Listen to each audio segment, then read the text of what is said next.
with DHT. Like, if it doesn't work with the 5-alpha reductase inhibitors, it's not gonna couple with the testosterone, and it's not gonna make DHT, which doesn't give us any reason to take finasteride because you're not gonna produce any DHT. Problem solved. So I don't see.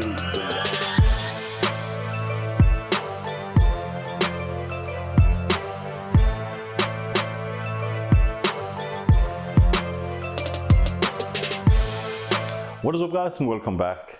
So today I want to cover a topic that has been in my comment section a couple of times, and I've seen it on Reddit and different subforums, and it's a discussion that really gets on my nerves at this point. So I want to just end this discussion once and for all with some solid facts and some studies that can't be denied or anything like that. And I hope by just making this video, if you get into an argument about this, you can share this stuff and you can just share the studies and whatever I have to say, and we can just end this once and for all and stop spreading all this weird misconception. So of course this is about if you can get immunity to 5-alpha reductase inhibitors, or if they lose effectiveness over time, or whatever you can call it. I've seen this a couple of times on different forums on my channel, and people claim for some reason that when you use, let's say, finasteride for some time, for a longer period of time, 5 years or somewhat like that is what I generally see is what people claim, or something like that, is the time period it works and then it stops working for some reason. I don't really understand the logic behind that. But what I've seen so far is that people first off say that you are going to get immunity to the 5-alpha reductase inhibitors. First off, the immunity, I don't know what you're supposed to get immunity to, because the way that it works is that you have an enzyme. That enzyme is what the, let's say, finasteride is going to couple to, so it cannot couple to a testosterone. Your enzyme cannot get immunity to the 5-alpha reductase inhibitors, because if it had immunity to that, it would also be immune to your testosterone, which would make it unavailable to make DHT, and also in that way just solve our problem with DHT. Like, if it doesn't work with the 5-alpha reductase inhibitors, it's not gonna couple with the testosterone, and it's not gonna make DHT, which doesn't give us any reason to take finasteride because you're not gonna produce any DHT. Problem solved. So I don't see the logic in that statement.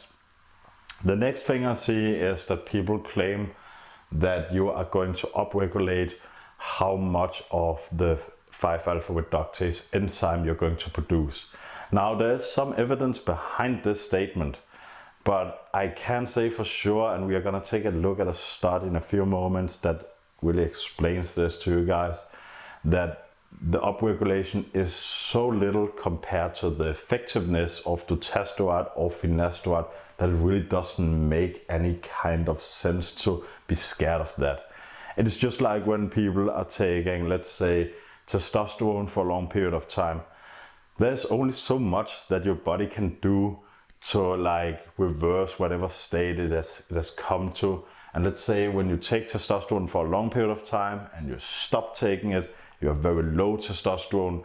Well, in some cases, like, the body isn't just that adaptable. Like, for some people, it is TRT for the rest of their life. And that is precisely because the body just can't produce that amount of LH and FSH and testosterone at that point, so it can't get back on track. The same goes for your 5-alpha reductase enzymes.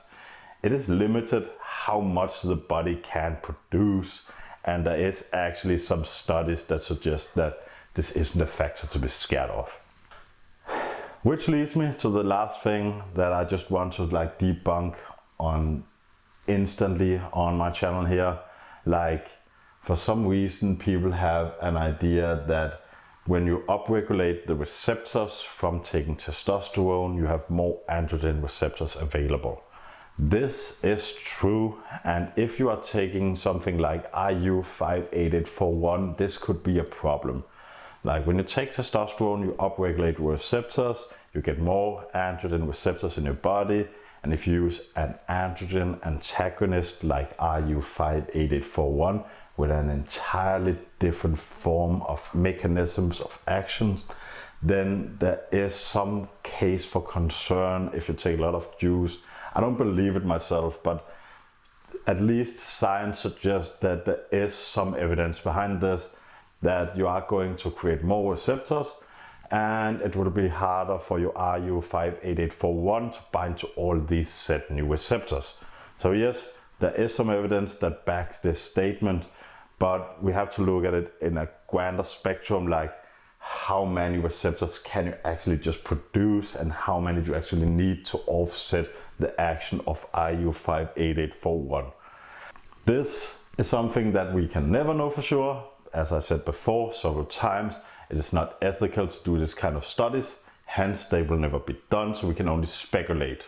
So this is only speculation on the third part, but I don't think there's any case for concern here, because if you were able to create that kind of androgen receptors, well, you definitely have the potential to be the next Mr. Olympia, and I wouldn't care much about your hairline because you would be swole as fuck. So this leads me back to my statement of earlier about the study I had for you guys I want to talk about today.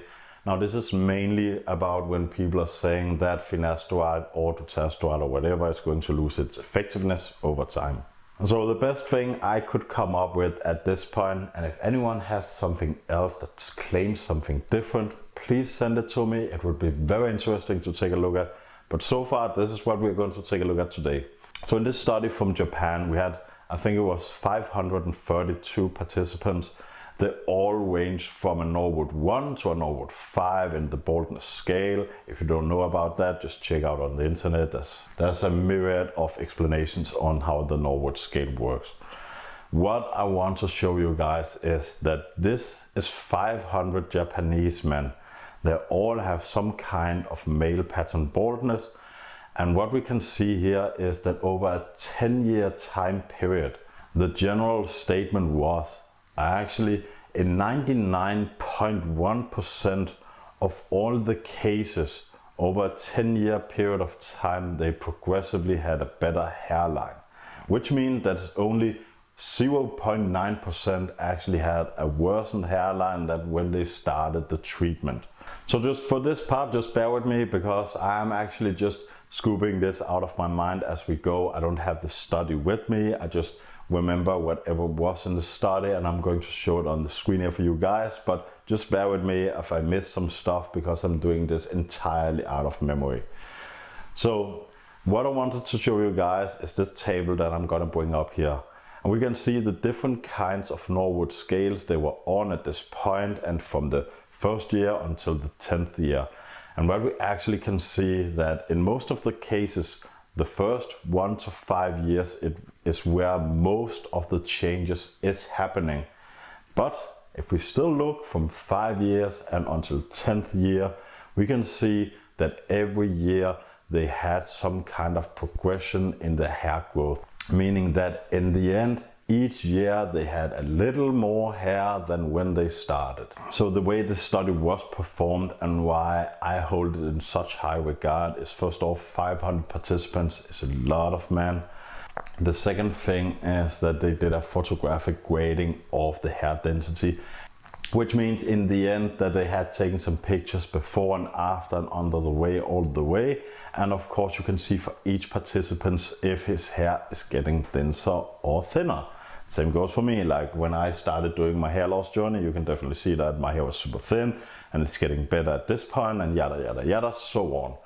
At the end of the day, guys, this is just what I wanted to lay to rest. Like, your finasteride isn't going to lose effectiveness. There's clearly some evidence that the first 3 or 5 years you are going to see a major increase in hair density, and it is going to taper off a little.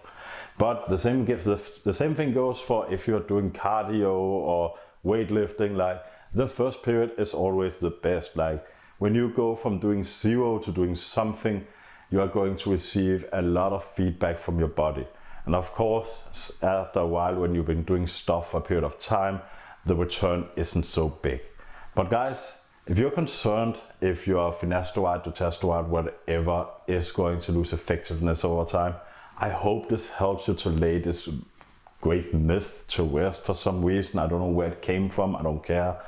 But I just want to explain to you, like, first off, by scientific terms, why this is completely bonkers.